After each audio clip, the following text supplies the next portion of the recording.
In the middle of Spain, in a college hall older than the empire itself, two men meet to decide the fate of millions of people they have never met. One argues that the empire has the right to conquer. The other argues that every human being, from Madrid to Mexico, is born free. They are not fighting with swords, they are fighting with ideas. Ideas that would shape centuries of colonization, conquest, and race. This is the story of the Valladolid Debate, the first moral reckoning of the New World.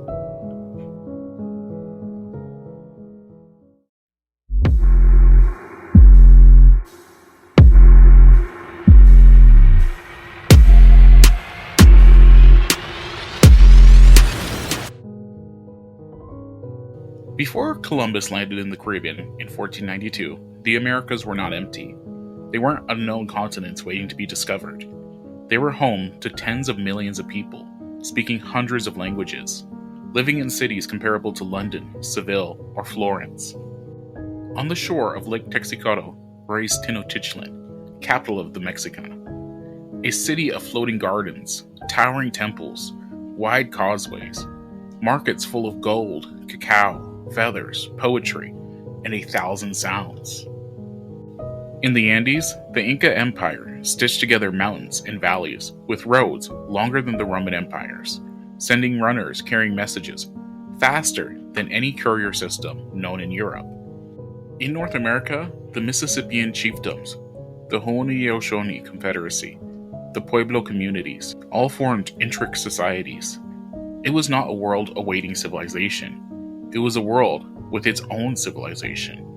And Spain, newly unified under Ferdinand and Isabella, was about to collide with it. Columbus believed he had reached Asia. He insisted the people he had encountered were Indios, inhabitants of the Indies. This small misidentification, small in origins, shaped centuries of policy. And it triggered something Spain had not anticipated. What do you do with millions of souls newly under your rule? What rights do they have? What obligation do you have towards them? These questions became the seed of Valladolid. The Spanish arrival unleashed plagues that decimated the indigenous population. Smallpox, measles, influenza, killing millions within a decade. But diseases wasn't the only cause of devastation. Spain waged a war of conquest across the Caribbean, Mexico, Central America, and the Andes. Conquistadors enslaved survivors, forcing them to work in mines and plantations under the enslavement system, a structure that gave Spanish settlers the right to indigenous labor and tribute. Eyewitness records record the horrors. Entire villages burned. People worked to death in mines. Mass hangings ordered as punishment. Infants killed to terrorize parents. Forced labor so harsh it equaled torture. Among the conquerors were those who grew wealthy. Among the clergy were those who believed souls must be saved. Among the survivors were millions who lost everything. Spain needed justification. Spain needed theology. Spain needed a moral framework to explain or condemn its own actions.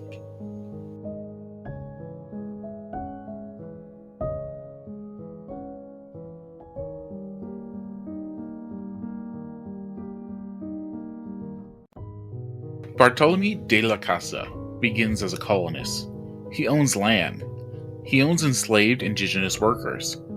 Then something changes. At age 37, he witnesses a massacre on the island of Cuba.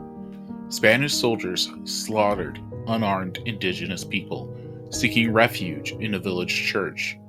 Something breaks inside of him. He renounces his land. He frees the enslaved people he held. He joins the Dominican order. And for the next 50 years, he becomes the most vocal defender of indigenous rights in the empire. His writings describe Spanish cruelty with graphic honesty. Never in the history of the world has there been such wholesale slaughter. The Spaniards have no more consideration for the indigenous people than beasts. His opponents accuse him of exaggeration, but he continues, undeterred. Juan Gánez de Segovia, scholar and royal historian, never set foot in the Americas, but he reads Aristotle, antiquities, Roman law, and classical philosophy.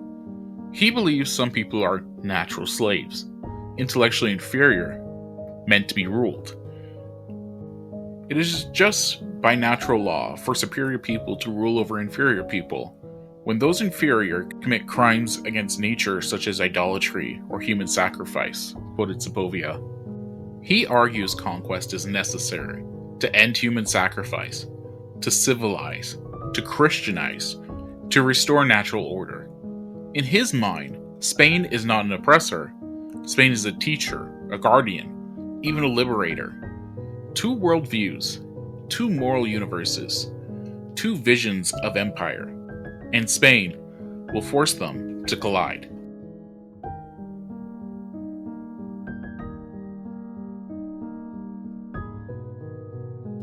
By the mid-1500s, word of Spanish atrocities spread across Europe. French, Dutch, and English rivals seized the opportunity to paint Spain as uniquely cruel. This becomes known as La Leyenda Negra, the Black Legend. Spain fears becoming seen as barbaric. It needs to prove its empire is moral. King Charles V, Holy Roman Emperor and ruler of the Spanish Empire, is troubled by what he hears. He halts all new colonization laws. He suspends conquest, and he orders a formal debate to determine, are indigenous people of the Americas fully human with rights? Or can Spain justify conquering them by force? The location? The Colegio de San Jorino in Valladolid, Spain, a quiet town that suddenly becomes the center of the world. Imagine a vaulted hall, stone walls covered with tapestries, rows of clerics and scholars listening. No indigenous voices are present, no conquistadors either. Two men stand at the front. They do not shout, they do not duel. They argue with books, theology, and philosophy. This is not a courtroom. This is a moral battlefield. Segovia speaks first. These people are inferior to the Spaniards as children are to adults, or as women are to men. They commit sins against nature. It is just to wage war on them. He invokes Aristotle. Some groups lack the racial capacity of self-government. He portrays indigenous religions as demonic. He points to human sacrifice among the Aztecs. He argues war is a form of mercy. Conquest saves souls. For many of the audience, these ideals are familiar. They come from the classical world, from Rome, from tradition. But then, La Casa rises. All the people of the world are human, and all are equal. Christ did not say, "Go and conquer the world." He said, "Go and teach all nations." He dismantles every one of Segovvia's claims. Human sacrifice? A grievous sin, but never a justification for war. Inferior intelligence? False. Their empires, architecture, and governance prove otherwise. Natural slaves? No such category exists. All humans are born free. He recounts the horror of the conquest. He names villages, people, children burned alive. He cries in front of the council. Some accuse him of exaggeration. Others feel the weight of his testimony. Segovia leans on Aristotle, just war theory, classical hierarchy. La Casa leans on Christian universalism, human equality, natural rights.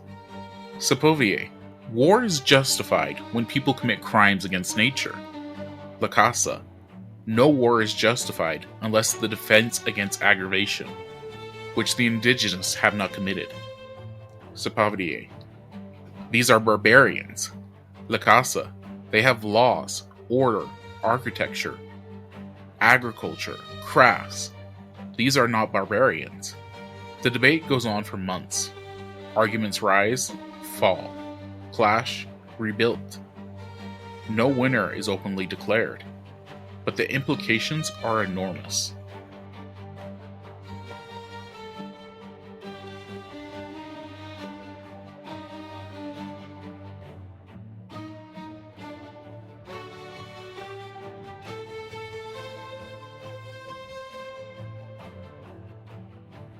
Charles V does not permit Savolier's manuscript Democracias Seducias to be published in Spain. He leans towards La Casa. The new laws of 1542, inspired by La Casa, survive, banning enslaved indigenous people, limiting encephalia abuse, but enforcement is weak. Colonists resist. Distance makes oversight difficult. The debate does not end conquest. It does not end exploration, but it plants a seed. Though no indigenous representatives were at Valladolid, their experiences shaped every argument. Later, Nahua, Maya, Andrea, and Taino writings show communities negotiating with Spanish authorities, leaders using Spanish law to defend land, intellectuals documenting their history to preserve identity. Their resistance, cultural, legal, and spiritual, forms the true counterweight in imperial power. The Valladolid Debate becomes one of the first times in European history that a state asks itself publicly, is conquest moral? Are the conquered fully human? This marks an early step towards international law, human rights theory, anti-slavery movements, critiques of imperialism. But it is not the end of any of these. It is just the beginning.